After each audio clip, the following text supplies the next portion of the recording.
Some people climb mountains, others jump out of planes. Me? I prefer my thrills a tad closer to sea level, preferably with a powerful engine between my legs.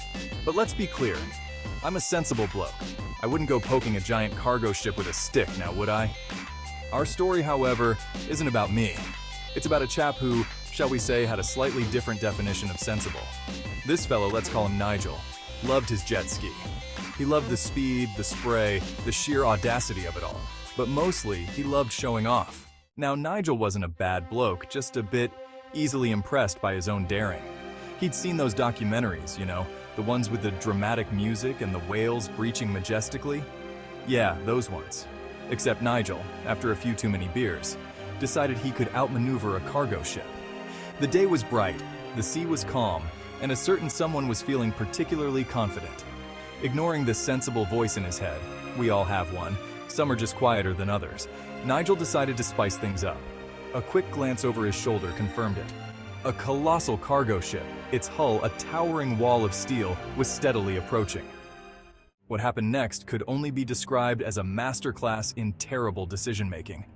Instead of veering away like any sane person would, Nigel did the unthinkable. He pointed his jet ski directly at the behemoth, his right hand twisting the throttle with a reckless grin. The engine roared, the jet ski surged forward, and Nigel, in all his misguided glory, braced himself for the ultimate close call, the kind bragging rights are made of. He imagined the ship's horn blaring, the crew scrambling, and himself, the fearless jet ski warrior, emerging victorious from the shadow of the metal giant. Oh, the stories he would tell. Section 4. Holy ship, I've made a huge mistake. But reality, as it often does, had other plans.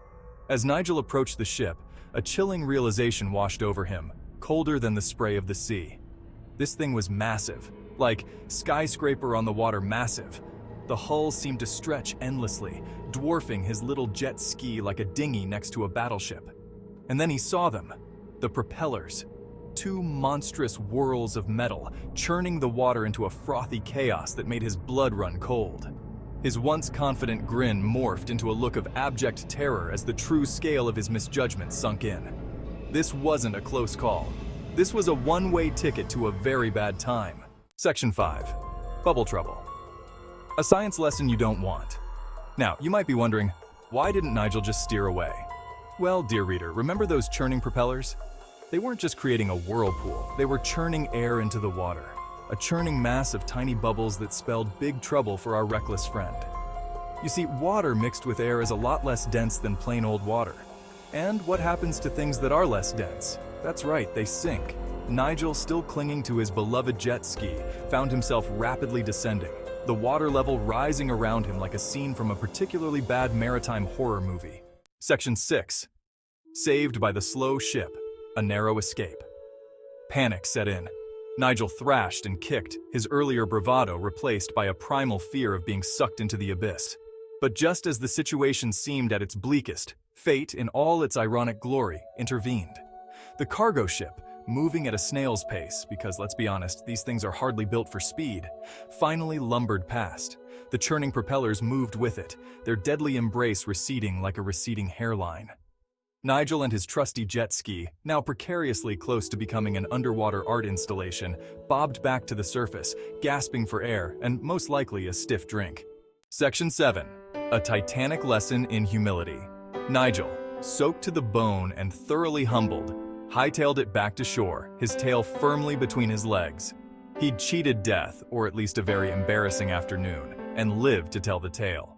A tale that I'm sure lost none of its embellishment in the retelling. So what did we learn today, kids?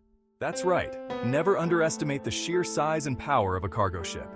And always, always, listen to that sensible voice in your head. Unless, of course, it starts telling you to invest in a jet ski. In that case, you might want to seek professional help.